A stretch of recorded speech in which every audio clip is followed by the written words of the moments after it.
हरे कृष्णा, राधे राधे। तो फ्रेंड्स, आज करेंगे हम हरतालिका तीज की पूजा किस प्रकार घर में हम सरल विधि से कर सकते हैं। तो देखिए, सबसे पहले हमें एक लकड़ी की चौकी लेनी है और उसके ऊपर हमें बिछाना है लाल रंग का कपड़ा। फिर उसके ऊपर हम थोड़े से ये पुष्प डाल के भोले बाबा माँ गौरा को स्थान देंगे। सबसे पहले हम कलश की स्थापना करेंगे। हमें चाहिए थोड़े से चावल यानी अक्षत। तो हम इस तरह से अक्षत यहाँ बिछाएंगे और हम इस पे बनाएंगे अष्टदल कमल। तो इस तरह से हम आपने सीधी सीधी इस तरह से रेखाएं आपने खींच लेनी है। 4 कलश ले लिया है। कलश आपने पित्तल का या मिट्टी का ही लेना है और इसमें आपने थोड़ा सा गंगा जल मिलाना है और इसमें डालेंगे हम 5 चीजें। हल्दी की गांठ लेनी है, वो आपने इसमें डालनी है। थोड़े से अक्षत, सुपारी, कोई सा भी कॉइन आपने डालना है और एक डालना है आपने पुष्प। शोका के पत्ते, आम के पत्ते मिल जाए सबसे बढ़िया, नहीं तो शोका के पत्ते लेने हैं और इस तरह से उसको तिलक कर देना है और उसमें हम इस तरह से हम कलश में उसको लगाएंगे। तो आप 7, 11, 21 जितने भी पत्ते आपको अवेलेबल हो जाए उतने पत्ते लगा के आपने इस तरह से कलश को तैयार करना है। इसके ऊपर हम करेंगे दीपक की स्थापना। आप चाहें तो इस तरह से नारियल भी लगा सकते हैं। जब नारियल आप रखें तो आपको ध्यान देना है कि इसका मुख जो आपकी तरफ हो, लेकिन इस पे ज्यादातर जो है दीपक की ही स्थापना की जाती है। तो इस तरह दीपक आपने 2 बाती का लेना है। जिस पूजा में दीपक लगता है 2 बाती का लगता है। इस तरह हम दीपक को यहाँ स्थान देंगे और फिर दीपक को प्रज्वलित कर देंगे हम इस तरह से। तो देखिए, हरतालिका तीज में पूजा होती है मिट्टी की मूर्तियां बना के। तो आप इस तरह से मिट्टी की मूर्तियां बना सकते हैं। आप इस तरह माँ गौरा यानी माता पार्वती की पिंडी बना सकते हैं।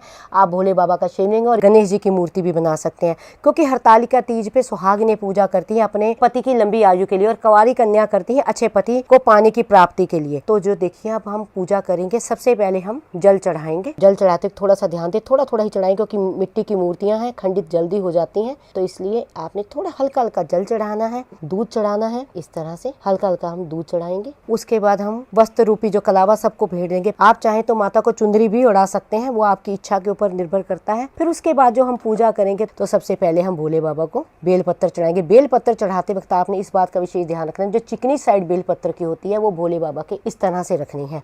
और फिर हम सभी को इस तरह बेलपत्र चढ़ाने हैं। ये दतूरा हमारे पास है और ये देखिए आक के पत्ते चढ़ाने हैं आपने। तो भोले बाबा को चढ़ाएंगे हम सफेद रंग का पुष्प, हर माँ गौरा को और जो गणपति महाराज जी को गुड़हल का लाल रंग का पुष्प। वस्त्र रूपी जनेऊ भोले बाबा और गणपति महाराज जी को जो है जनेऊ चढ़ाएंगे। और फिर उसके बाद देखिए, घर में जो भी प्रसाद आपने उस दिन बनाया हो, जो भी प्रसाद आपको अवेलेबल हो, वो प्रसाद हम इस तरह से भोग में देंगे। और फिर उसके बाद मेन चढ़ाएंगे देखिए श्रीफल। जो श्रीफल होता है वो चढ़ाना आवश्यक होता है। तो हम श्रीफल भेंट में इस तरह से श्रीफल चढ़ाएंगे। और फिर माता गौरा को सुहाग की चीज़ें, तो देखिए सुहाग की चीज़ें आप 5, 11, 21, 31 कितनी भी आप सुहाग की चीज़ें ले सकते हैं। तो अब माता का, क्योंकि इस दिन होता है माता का श्रृंगार, तो हम माता को इस तरह से थोड़ा सा श्रृंगार यहाँ चढ़ाएंगे। और माता का श्रृंगार कर सके तो आप देखिए मेहंदी इत्यादि जो है आप लगाएं। जो भी सामान हमने चढ़ाया है उस सामान से, जिस तरह से कोई भी सामान है आप इस तरह से लें। माता को काजल लगाएं, अगर आपके पास मूर्ति है तो मूर्ति पे आप काजल लगाएं, मेहंदी लगाएं, माता जी को बिंदी चढ़ाएं। ये सारा श्रृंगार का सामान हम माता जी को इस तरह से देंगे। ये हमारे पास भीगे चने हैं, ये भी जरूर चढ़ाने चाहिए। तो ये मैंने चने पहले से भिगो के रखे हैं, माता जी को इस तरह चढ़ा दें। आप यहाँ रख दें। 3 तरह के फल चढ़ाने जरूरी होते हैं। कोई भी आप ऋतु फल, जो 3 तरह के फल हो, आप वो जरूर चढ़ाएं। उसके बाद हम तिलक करेंगे। देखिए, रोली का तिलक इस तरह से गणपति महाराज जी को और माता जी को, और भोले बाबा को करेंगे चंदन का तिलक। और ये जो त्योहार होता है मेन होता है माता पार्वती को सिंदूर का, यानी जो माता पार्वती होती है आज के दिन जो सुहाग बांटती है, तो इसलिए हम आपने सिंदूर लेना है और सिंदूर थोड़ा सा ज़्यादा मात्रा में लेना है और इसको अच्छी तरह से माता जी की मांग में भरना है, यानी 3 बार।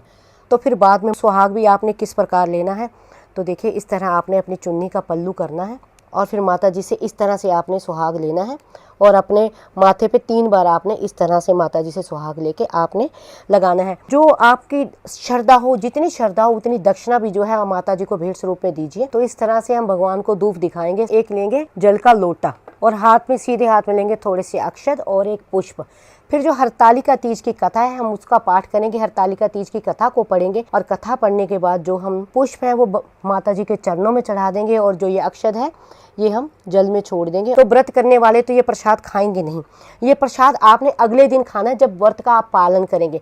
और बाकी का प्रसाद अब अपने घर परिवार सब में आप बाद में बांट सकते हैं। और जो ये दक्षिणा है किसी भी ब्राह्मण को आप दे सकते हैं या किसी भी अपने बड़े बुजुर्ग को भी आप दे सकते हैं। अब हम करेंगे कपूर से आरती। सबसे पहले भगवान गणेश जी की हम आरती करेंगे। करेंगे, फिर उसके बाद भोले बाबा की हम आरती करेंगे, फिर माँ पार्वती की आरती करेंगे। हाथ जोड़ के भगवान से प्रार्थना करेंगे कि अगर हमारी पूजा में रही गई कोई कमियां हो, गलतियां हो, उसको क्षमा करें, हमारी सभी मनोकामनाओं को पूरी करें। तो आई होप आपको पता लग गया होगा कि हरतालिका तीज की पूजा हमें किस प्रकार करनी है। वीडियो को लाइक, शेयर, सब्सक्राइब करना ना भूलें।